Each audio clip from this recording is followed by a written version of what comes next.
I'm standing outside her apartment building at 3 in the morning with my suitcase packed, and I know that if I walk away now, I'll never see her again. She's made that clear. The woman I've loved since the moment I made that stupid joke, the one that was supposed to be harmless, the one that unraveled everything, has finally decided that I'm too dangerous to keep around. And the worst part is that she's right, because I'm not the friend she thought I was. I'm a man who let a single admission transform into obsession, and I'm willing to destroy her life to keep her in mine. My name is Lucas, and I'm about to say something that will ruin everything. We're drunk. It's 2 a.m. at my apartment, and we've just finished an entire bottle of wine while watching terrible reality television. Emma is curled up on my couch in one of my t-shirts, her blonde hair twisted into a messy bun, laughing at something ridiculous. This is how it always is with us. Comfortable, easy, utterly uncomplicated. She's been my best friend for 7 years. Since college. Since before I understood what it meant to love someone beyond friendship. I love you, I say, and I mean it as a joke. It's the kind of thing best friends say. The kind of thing we've said 1,000 times without thinking. But something about the wine, about the late hour, about the way she's looking at me makes the words land differently this time. You love me. She sets her wine glass down slowly. Her expression changes, shifts from drunk happy to something I can't quite read. Fear, maybe, or recognition. Obviously, I say, trying to keep the tone light. You're my best friend. But she doesn't respond with the expected laugh. Instead, she stands up and walks to the window, and the silence that follows is the kind that rewrites everything. Emma, don't. She holds up her hand without turning around. Don't make it funny. Don't make it casual. What you just said, you didn't mean it the way you were trying to make it sound. My heart is suddenly pounding. What are you talking about? She finally turns to face me, and her eyes are full of something that looks like grief. I know you, Lucas. I know every version of you. The version at 3 in the morning when you've had too much to drink. The version that's honest when he thinks it's safe to be. And that version just told me the truth. I don't deny it. I can't. Because she's right. The joke was never a joke. It was a confession wrapped in protection. A way to say something true while maintaining the shield of humor. How long? She asks quietly. Does it matter? It matters to me. She sits back down on the couch, leaving a careful distance between us. How long have you been in love with me? I could lie. I could take it back. I could rebuild the comfortable fiction we've been living in. But something about the vulnerability in her expression makes me want to be honest, even though honesty will destroy us. Since the beginning, I admit. Since you walked into my life wearing that ridiculous yellow dress at orientation and told me I looked like I was about to cry. Since you made me laugh when I thought I'd forgotten how. Since you became the most important person in my world. She nods slowly, like this confirms something she already suspected. And you've just been, what? Waiting, hoping I'd somehow feel the same way. I knew you didn't feel the same way. I made peace with that. But you're still in love with me. Yes. The admission hangs between us like a blade. And then she does something unexpected. She reaches over and takes my hand. Her grip is tight, almost desperate. There's something I need to tell you, she says. Something I've been hiding. And after I tell you, I think you're going to understand why we can never be what you want us to be. Emma, I'm seeing someone. The words come out in a rush. His name is Daniel. We've been together for 6 months. And I'm in love with him, Lucas. I'm actually in love with him. The pain of that confession is immediate and absolute. But underneath the pain is confusion. Because I've seen her every week for the past 6 months and she's never mentioned anyone. 6 months? How is that possible? How have I not known? She releases my hand, and I immediately feel the cold of the separation. Because I knew what would happen if you found out. I knew you'd react like this, and I was trying to protect what we have. You mean you were lying to me? I mean I was trying to keep my best friend while also protecting my own heart. She stands up and starts gathering her things. But I can't do that anymore. Not after tonight. Not after you said those words. Everything's changed now. Don't do this, I beg. Don't throw away 7 years because I made a mistake. You didn't make a mistake, she says, and her voice is breaking now. You just revealed the truth. And the truth is that you're in love with a version of me that doesn't exist. The version you created in your head. And the real me. The woman who's in love with someone else. I'm going to disappoint you every single day. She leaves my apartment without letting me respond. And as I listen to her footsteps fade down the hallway, I understand that I've just lost my best friend. And I understand something worse. I'm going to fight to get her back, no matter what it takes. 3 weeks later, Emma messages me. The text is casual, friendly, like the earthquake of my confession never happened. Coffee tomorrow? I miss you. I should ignore it. I should delete it and move on. Instead, I show up at our favorite cafe at 9 a.m., my heart hammering against my ribs like it's trying to escape. She's already there, sitting at our usual table by the window, and she looks beautiful in a way that makes me ache. She's wearing blue, my favorite color on her, and her hair is down, falling in waves past her shoulders. When she sees me, she stands and pulls me into a hug, and I breathe her in like I'm drowning. I'm sorry, she says immediately. I'm sorry for disappearing. I was angry and hurt, and I needed space to think about what you said. And have you, I ask carefully, thought about it? She sits back down and fidgets with her coffee cup. I've thought about nothing else, and I realized something. I realized that I was scared, not of your feelings, but of my own. My entire world narrows to a single point. What do you mean? I mean that I've been lying to myself about Daniel. She finally looks at me, and there are tears in her eyes. And I've been lying to myself about you, because the truth is that I felt the same way you did. I felt it for a long time, and I was terrified, so I ran. I found Daniel, and I convinced myself that I was happy with him, so I wouldn't have to face how I feel about you. I'm not breathing. I'm not capable of breathing. Emma, let me finish. She reaches across the table and takes my hand. I ended things with Daniel yesterday, and I'm not telling you that because I want to be with you. I'm telling you because I can't keep living a lie. And I need you to know that what you said, those words, they changed something in me. Changed it how? Made me brave enough to be honest. She squeezes my hand. I love you, Lucas. I've always loved you. But I'm terrified of loving you the way you deserve because I know how obsessed you can get about things you care about. And I'm afraid that if we try to be more than friends, you're going to consume me. You're going to need more of me than I'm capable of giving. But I'm already pulling her toward me, already closing the distance between us. I don't care. I don't care about any of that. I just care that you're here. Lucas. But I'm kissing her before she can finish her protest. And she's kissing me back with a desperation that matches my own. 7 years of restraint, 7 years of loving her in silence, 7 years of wondering if this moment would ever come. It all explodes in a single kiss. When we finally pull apart, we're both crying. I need you to promise me something, she says, her forehead pressed against mine. I need you to promise that if this doesn't work, we don't destroy each other. We don't let this ruin what we were. It's going to work, I tell her.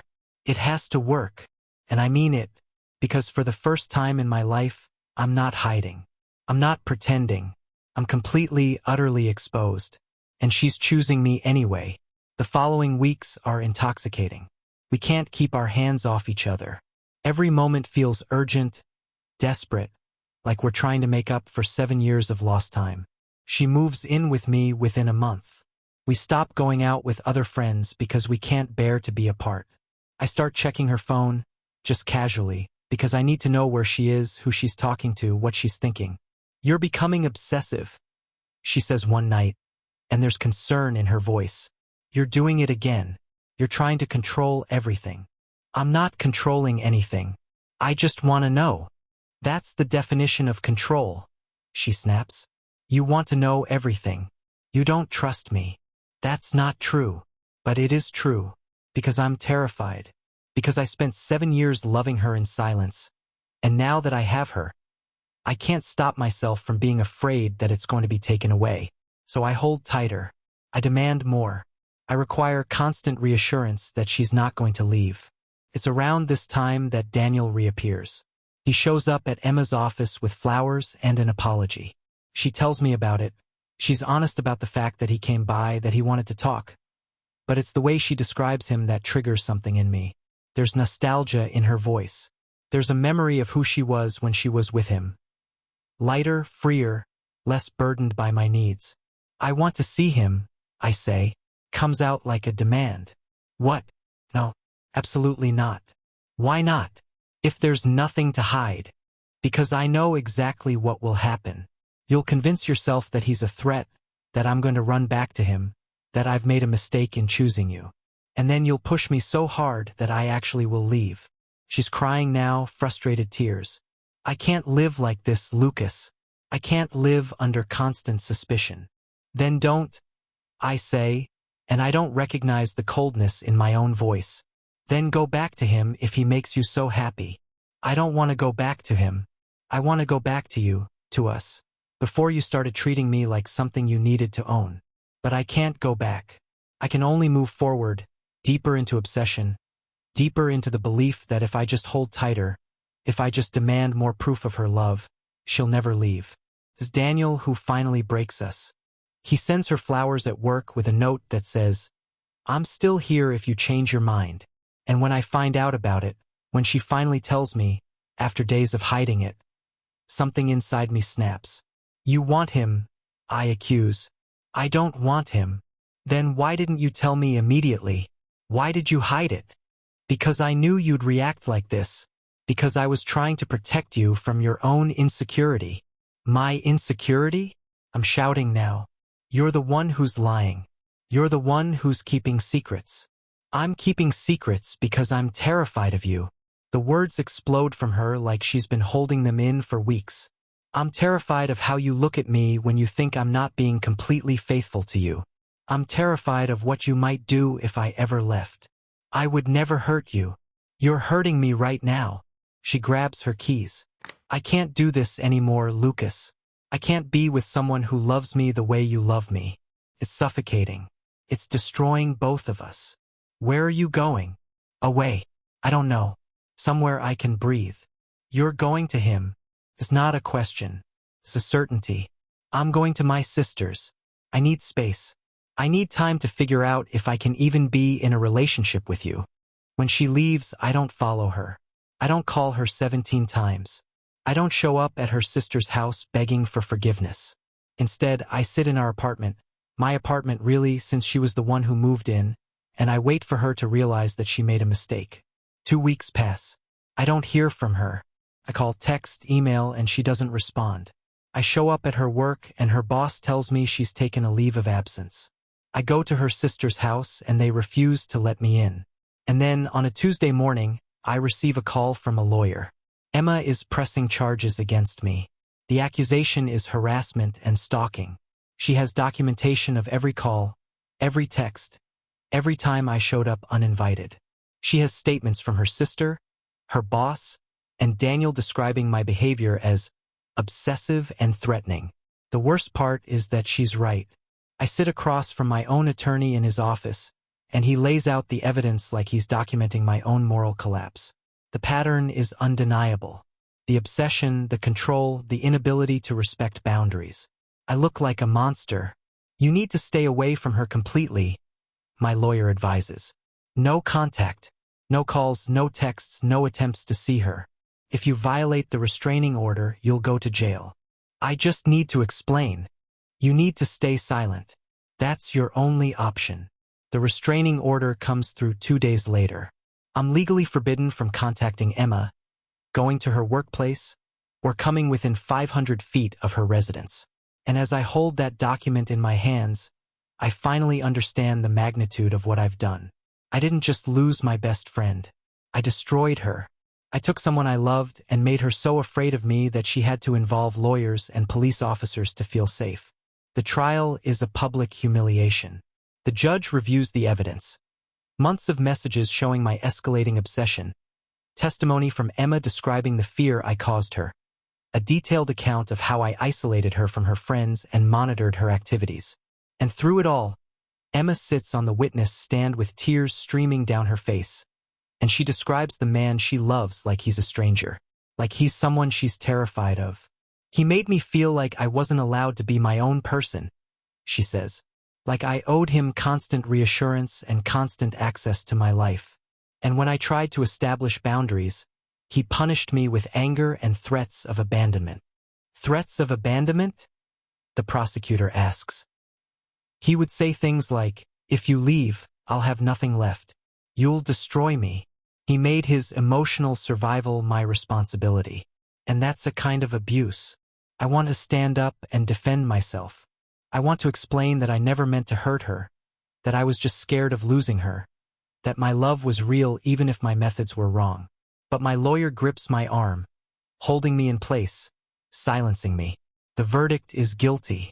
I'm sentenced to a year of therapy, a substantial fine, and the restraining order becomes permanent. More importantly, I lose her. The judge orders that I have no contact with Emma for a minimum of 3 years, with the possibility of extension if I violate the terms. As Emma leaves the courtroom, she doesn't look at me, and I realize that the version of me she loved, the best friend she'd known for 7 years, is gone. He's been replaced by this thing that obsessed over her, controlled her, frightened her. I've become the monster. I spend 6 months in a psychiatric hospital. Not because of the court order, but because I attempted suicide 3 weeks after the trial. I drank an entire bottle of pills and sat in my apartment waiting to disappear. My neighbor found me passed out and called an ambulance. In the hospital, I do the work. I attend therapy. I confront the reality of who I am and what I've done. And I begin to understand that my obsession with Emma wasn't about love. It was about fear. It was about trying to control something I was terrified of losing. It was about my childhood, about a father who left, about a mother who made me feel responsible for her emotional survival, about a lifelong pattern of needing people to stay even when they needed to go. You have to forgive yourself, my therapist says one day. I don't deserve forgiveness. No, she agrees, but you deserve the chance to become someone different. You deserve the chance to be someone who can love without destroying. After I'm released from the hospital, I do the only honorable thing I can think of. I write Emma a letter, not asking for forgiveness, not expecting a response, just telling her the truth. I'm sorry, I write, not because you pressed charges, not because I got caught, but because I made you afraid of the person you loved most. And I understand now that what I called love was actually fear. Fear of abandonment. Fear of not being enough. Fear of losing the one person who made me feel like I mattered. I don't expect you to ever speak to me again. I don't expect you to forgive me. All I can do now is become someone different. Someone who understands that real love isn't about possessing another person. It's about letting them be free, even if that means letting them go. I'm going to spend the rest of my life being sorry for what I did to you, and I'm going to spend the rest of my life trying to be better, so that maybe, someday, long in the future, you can remember the friend I used to be without feeling afraid. I send the letter and expect to never hear from her again. 2 years after the trial, I receive an email. The subject line is blank. I almost don't open it, but I do. Lucas. It reads, I'm getting married. To Daniel. And I'm writing to tell you this not to hurt you, but because I realized something recently. I realized that I've spent the last 2 years measuring all my feelings for Daniel against what I felt for you. And that's not fair to him. That's not fair to either of us. So I'm writing this email to say goodbye to the version of you that I loved. The friend. The best friend. The person I trusted completely. I don't know who you are now. I know you went to therapy. My sister told me. I know you've tried to change. I know that what we went through, it broke both of us. But I can't forgive you, Lucas. Not yet. Maybe not ever. Because forgiveness would mean going back to the place where I trusted you completely, and I'm not sure I can do that again. But I wanted you to know that I don't hate you, and I'm not writing this to be cruel. I'm writing this because you deserve to know that my life is good now. That I'm happy. That I'm marrying someone who loves me without trying to control me. And I hope that somewhere in the future you find that too. I hope you find someone who brings out the best in you instead of the worst. Goodbye, Lucas. I mean that in the kindest way possible. I read the email 17 times. Each time I cry. Each time I feel the weight of what I've lost and what I've done. But something shifts inside me as I read those words. Something that feels like acceptance. Not forgiveness. She's right that I don't deserve that. But acceptance that I've damaged her. And that my job now is to become someone different. Not for her, but for myself. I attend her wedding, not because she asked me to, but because I needed to see her happy. I sit in the back row of the church, and when she walks down the aisle, I see something in her expression that I recognize. Freedom. The kind of freedom that comes when you're finally free from fear. Daniel looks at her like she's everything. Like she's worth protecting but also worth trusting completely. And I feel a complex tangle of emotions.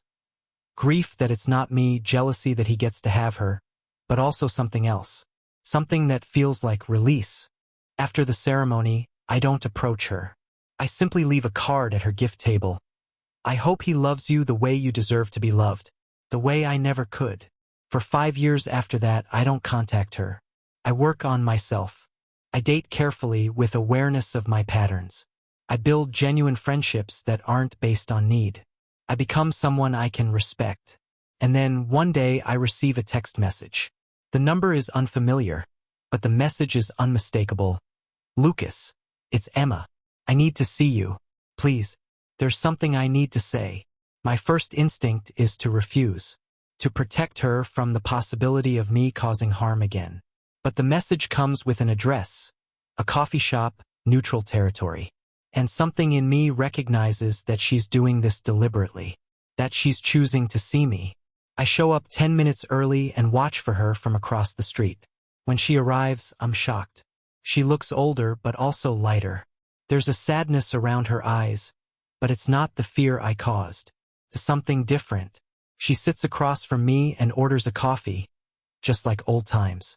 But everything is different now. I've been in therapy too, she says. Processing what happened between us. And my therapist helped me understand something. She helped me understand that what happened wasn't entirely your fault. Emma, let me finish. I'm not saying that what you did was okay. I'm saying that I enabled it. I encouraged it. I liked being needed by you. It made me feel special. It made me feel like I mattered. And when you started becoming obsessive, I didn't create boundaries. I just let it escalate until it became unbearable. You're not responsible for how I behaved. I know, but I'm responsible for my part in it. She reaches across the table and takes my hand. It's the first time she's voluntarily touched me since the night she left. I'm getting divorced. The words hit like a punch. What? Why? I thought. Daniel is a good man. He loves me. And that's exactly the problem. He's too good for me. He's too perfect. And I've realized that I can't give him what he needs because part of me is still in love with you. Don't say that. I have to say it. Because you need to know that 5 years of therapy and distance didn't kill my feelings for you. It just transformed them. And I need to know if you feel the same way. I'm looking at her across that coffee table, and I see the woman I destroyed. I see the woman I obsessed over. But I also see something else. I see the woman who was brave enough to come back. Who was brave enough to forgive herself, and now might be brave enough to forgive me. I'm not the same person I was. I say carefully. I've changed, and I won't go back to what I was before. I know. I can see it in you. You're not desperate anymore. You're not afraid anymore. She squeezes my hand. And I think I'm finally brave enough to try again. But this time with boundaries. This time with honesty. This time understanding that real love isn't about possession. It's about choice. Emma, I love you, Lucas. I've always loved you. But I need you to understand something. If we do this, if we try again, you have to promise me that you'll always choose respect over need. That you'll always choose my autonomy over your fear. I promise. I say, and I mean it with every fiber of my being. We don't rush back into a relationship. Instead, we spend the next 6 months rebuilding what we lost. We go to therapy together. We establish boundaries. We learn how to love each other without destroying in the process. 1 year after that coffee shop conversation, I proposed to her. Not with grand gestures or desperate need, but with quiet certainty. And when she says yes, I don't feel the frantic obsession I felt before. I feel something deeper and more real: gratitude. Gratitude that she chose me after everything. Gratitude that she was brave enough to come back. We get married in the same church where she married Daniel, and on our wedding night, she tells me something that rewrites everything. I never actually divorced him, she says. I separated. I needed time to make sure I was making the right decision, that I was choosing you for the right reasons, not because I was running from something. Are you? I ask carefully. Choosing me for the right reasons? Yes, for the first time in my life, I'm choosing you because I want to, not because I'm afraid of losing you, not because I'm trying to save you, but because even after everything, even after all the pain and the courts and the restraining orders, you're still the person I want to wake up next to. As I hold my wife, my best friend, the woman I almost destroyed with my obsession, I understand that real love isn't about intensity. It's about choosing again and again to show up with respect and honesty. 7 years after I said, "I love you," as a joke, I say it again, and this time it means something completely different. This time it means, I love who you are. I love your autonomy. I love your freedom.